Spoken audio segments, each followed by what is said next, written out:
Hindi na bago sa mga nagbubuntis o mga nakapanganak na ang salitang inunan o yung placenta. Isa itong organ na nabubuo sa matres kapag nagdadalang tao ang isang babae. At mahalaga ang function nito dahil dito dumadaan ang nutrients at oxygen papunta sa mga baby na nasa sinapupunan pa. Pero para sa isang kapapanganak lang na nag-viral online, hindi lang sa sanggol may mabuting idinudulot ang placenta. Hindi ko alam kung anong gusto kong gawin sa kanya. Ililibing ko ba siya? Kakainin ko ba siya? Or wala eh. Kasi nakita ko kasi, ang daming benefits ng placenta. Tapos sa ibang bansa, binibili siya. Siyempre, iba yung sarili natin placenta, di ba? Kaya ang ginawa niya, niluto ang placenta at hinalo sa iba't ibang pagkain para sa kanyang nutrisyon. Kaya umani ng milyong views ang video na ito online. Ayon kay Mommy, ginagawa raw ito ng mga sikat na artista abroad. Relate din ang ibang mommy dahil yan daw ang pinagawa sa kanila ng mga nakatatanda para raw maibalik ang nawalang lakas sa panganganak. Pero ayon sa mga eksperto, bagaman ginagawa raw ito ng mga hayop, wala pang pag-aaral na nagpapakita ng benepisyo nito sa tao. Maaari pa nga raw magkaroon ng impeksyon kung may sakit ang ina na madadala sa kanyang placentang kinain. Hindi yan itinuturo sa medical school. Yung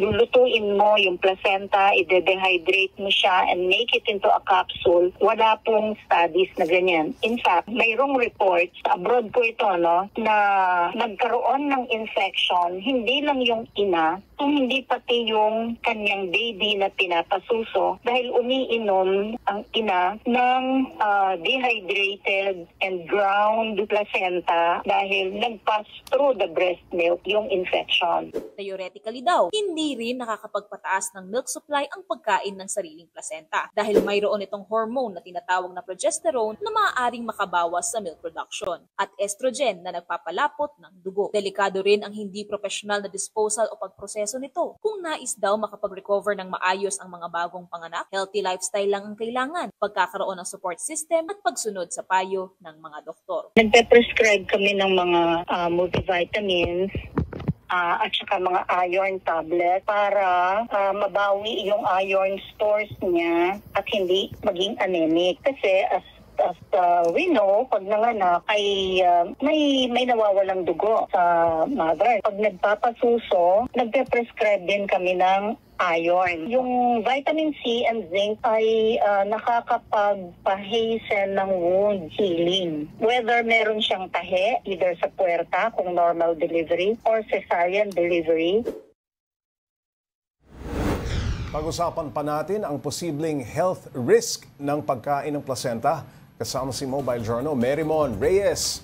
Merymon, ano raw ba yung pinaniniwala ang nutrients na nakukuha sa placenta? Actually, yung study rin tungkol dun sa nutrients niya, parang in general perspective pa lang siya, pero yung health benefits hindi pa malinaw. Okay. So, potassium, yung fibers, yung iba't ibang klaseng vitamina, meron daw doon sa placenta. May mga nanay rin na naniniwala dito sa pagkain ng placenta, no? Kahit doktor na nagsasabi ng health risk nito. Yes, Pops J. And yung iba kasi dito, sinasabi, agimat daw siya. Yung iba naman, pamahiin.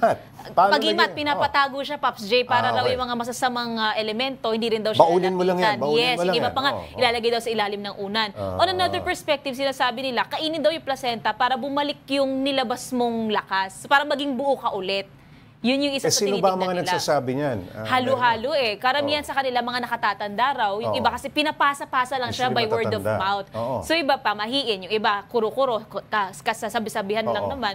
Pero yung iba parang sinasabi wala namang bago, wala namang sigurong mawawala. Sinusubukan nila. Iba sinasabi, di naman totoo yan. Yes, ang dami rin, Pops J. Kasi yung iba nandidiri sa idea na nilabas mo na yan, kakainin mo pa ulit. Lulutuin mo pa siya, kakainin mo ulit. So parang nadudumihan sila. Yes. Kaso kasi yung iba na-influence sa nakikita nila overseas. Marami kasi mga artista rin ang gumagawa nito, lalong-lalo na sa Amerika. Marami silang tinutularan. Sinasabi gumaganda raw yung katawan, yung kalusugan dahil kinain yung placenta. Ano-ano pa yung ibang health risk ng pagkain nitong placenta ayon sa doktor? Marami, Pops J. Kasi ang binabantayan dyan, possible infections. Hindi lang pwede pa nga HIV, mapapasa raw ito. Pag kinain doon sa breastfeeding, lalabas din doon sa secretions. Pwedeng mahawa yung bata. Pangalawa, kung merong sakit na talaga itong ina, tapos kinain niya yung placenta niya, o kaya naman, pagka lumabas yung bata doon sa vaginal tunnel, mapapasa pa rin yung infection. Dalawa, iba sa mga binabantayan nila, HIV, group B streptococcus, mga infection nito na pwede talagang mapasa sa So bata. marami palang Pops J. risk ito. Okay, Sobrang dami. may update na ba dun sa nanay na vlogger? Hindi naman nagkasakit Hindi pagkatapos naman, sa Pops. kumain ng placenta. Hindi. Actually, ngayon nga rin na nagva-viral pa ng todo yung video niya, mas maraming nahihikayan. And so far sa kanya, active and healthy siya. Even yung anak niya, healthy rin naman. So far, wala pang nagiging consequences kung ano man yung ginawa doon sa placenta, Pops J. May nakausap ka ba, Mary mo, na nanay na bagong panganak, no? Ano ang reaksyon kaya nila? Pops J, nung papunta ako dito, nagtanong lang ako sa isang nadaanan ko. Grupo lang silang matatanda sa may palengke. Nag-uusap-usap. Yes, alam daw Mga nila. marites, no? Yes, Pops Maritesan, J.